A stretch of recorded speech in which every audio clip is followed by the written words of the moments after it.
Et bonsoir, nous y voilà, dimanche soir 19 heures et toujours au rendez-vous, Dédé, le clown des ODD, et aujourd'hui mon petit ami, le sourire bienveillant pour vous accueillir en ce dimanche 14 novembre 2021 pour ce nouveau petit rendez-vous ODD au déjà dimanche. Alors, mon petit sourire, il est là, d'abord parce que hier, dans beaucoup de pays du monde, le 13 novembre, c'est la journée internationale de la bienveillance, hein, de la gentillesse, de la bienveillance, et je crois moi-même que nous en avons besoin de cette bienveillance pour se mobiliser ensemble pour l'agenda 2030, ces 17 objectifs de développement durable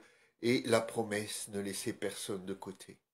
Voilà. Alors en France, on en parle un peu moins de cette journée internationale du 13 novembre parce que on le sait, le 13 novembre aujourd'hui marque notre calendrier depuis ce vendredi où des attentats il y a environ 6 ans ont marqué la France. Mais donc n'oubliez pas la bienveillance. Nous en avons besoin pour réussir ensemble notre mobilisation pour transformer le monde avec l'agenda 2030. Je dis transformer parce que c'est comme ça que s'appelle l'agenda, hein, transformer notre monde pour le développement durable. Alors, comment allez-vous?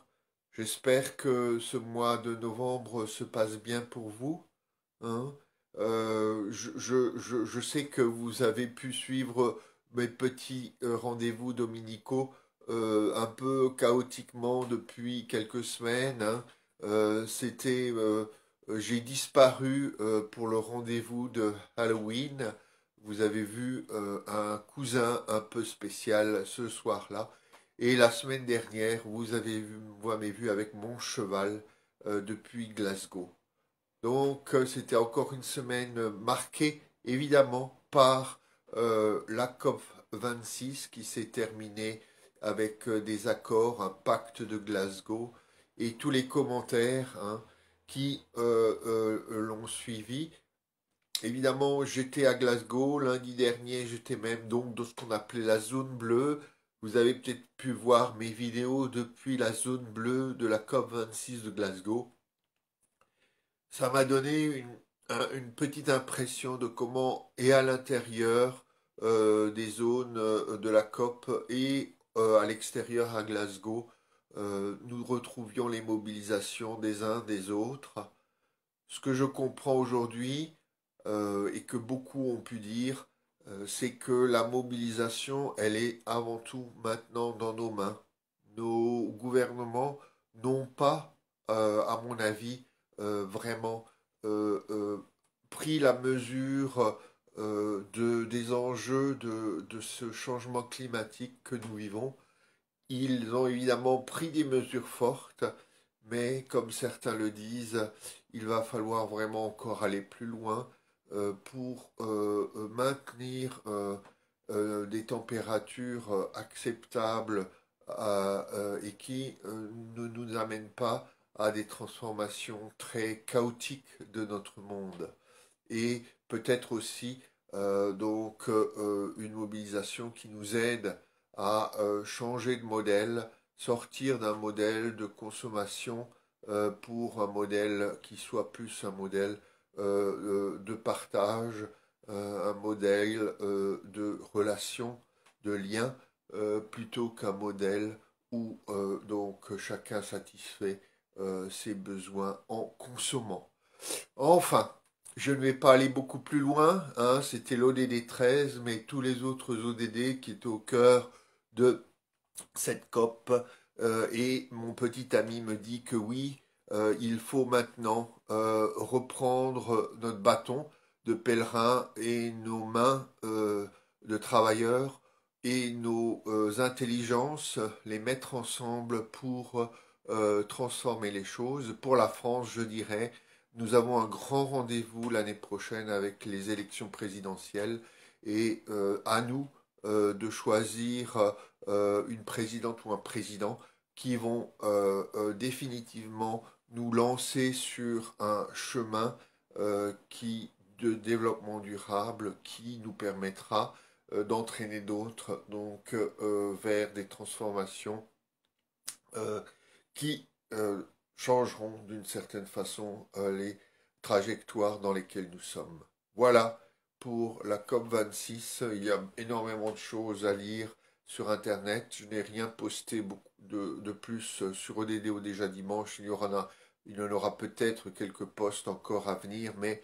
c'est évidemment un moment important qui s'est joué là. Donc maintenant, reprenons le combat d'une certaine façon, reprenons la mobilisation pour l'agenda 2030. Euh, et aujourd'hui, en France, on pourrait dire que certains se sont retrouvés autour où est-ce que ma main gauche a un petit problème de direction. Mais là, voilà exactement, hein, se sont retrouvés autour de l'ODD1, la lutte contre la pauvreté. Je ne sais pas si vous faites partie d'une communauté chrétienne, catholique, romaine et universelle, mais l'Église catholique, qui reste encore un groupe communautaire, on va dire, important en France, a marqué aujourd'hui ce qui s'appelle la Journée mondiale des pauvres à l'initiative du pape François.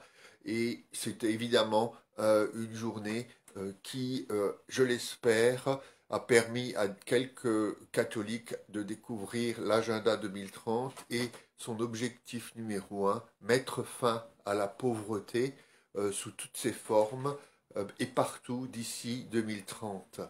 Voilà, pour ceux qui sont intéressés au niveau de ce que ça veut dire la pauvreté sous toutes ses formes, je vous renvoie à l'excellent travail de l'université d'Oxford et de la ATD Carmonde International qui s'appelle Les dimensions cachées de la pauvreté. Hein. Googlez les dimensions cachées de la pauvreté et beaucoup une nouvelle peut-être vision de ce que ça veut dire vivre en situation de pauvreté durable vous sera exposé avec cette recherche qui s'appelle donc les dimensions cachées de la pauvreté. Alors on arrive dans une semaine où de nouveau l'agenda 2030 sera discuté de différentes façons. J'aurais envie de vous dire que la mobilisation principale, c'est évidemment la mobilisation autour des enfants. Nous terminons la semaine samedi le 20 novembre avec la journée universelle de l'enfant, la date anniversaire de l'adoption de la Convention des droits de l'enfant. Donc avec déjà le 20 novembre 1979 l'adoption de la Déclaration des droits de l'enfant, puis le 20 novembre 1989 l'adoption par de très nombreux pays de la Convention des droits de l'enfant.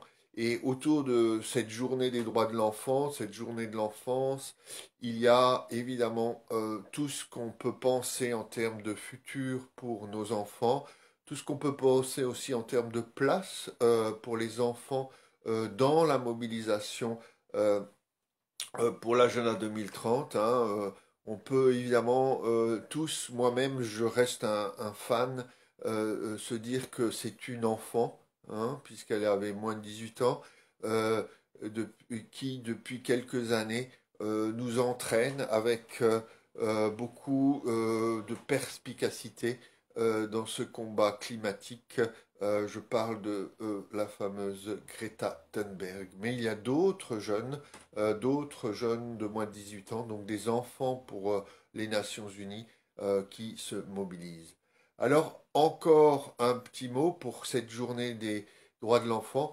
Hein, je vous ai déjà appelé à cela, hein, mais vous savez peut-être que depuis quelques mois, tous les États de l'Union européenne, dont la France, se sont tenus à préparer un plan pour une garantie pour l'enfance, pour les droits de l'enfant, mais qui est vraiment aussi centré sur des éléments, des garanties, des sécurités pour les enfants très en lien avec les objectifs de développement durable. Donc je vous invite là aussi à aller voir sur Internet ce que vous découvrirez sur ce qu'on appelle la garantie pour l'enfance, la garantie pour l'enfance de l'Union européenne, et à voir comment vous pouvez vous mobiliser pour que notre pays, la France, prépare un plan pour la garantie pour l'enfance qui soit digne de ce nom, n'est-ce pas, hein?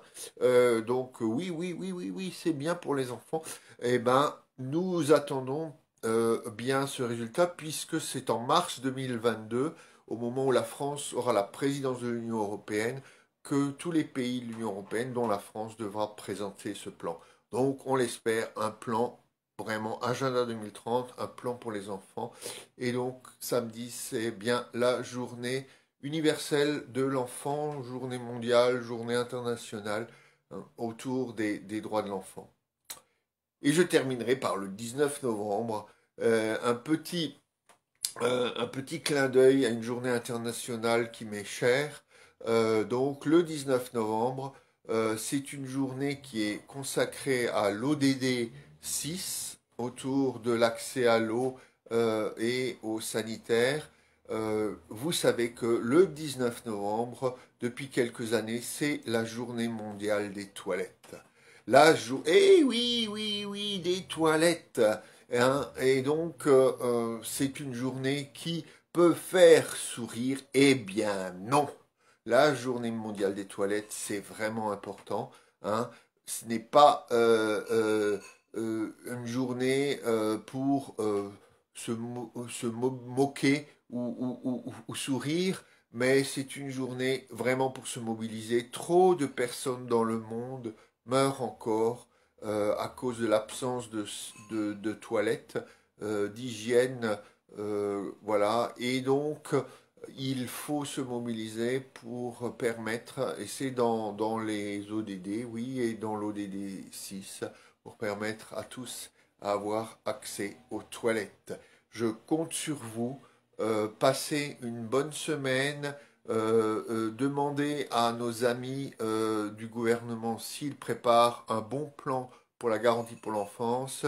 Mobilisez-vous le 19 novembre pour la journée des toilettes et fêtez tous les enfants du monde le 20 novembre. À très bientôt. Restez mobilisés pour l'agenda 2030 et surtout n'oubliez pas, hein, la bienveillance qui aussi est indispensable pour ne laisser personne de côté. Vous vous souvenez la promesse de notre agenda. Allez, bonne semaine, à bientôt. Je vous retrouve dimanche prochain. Nous serons le 21 novembre et nous reviendrons sur ce qui s'est passé pour toute cette semaine au niveau de l'agenda 2030. Allez, à très bientôt.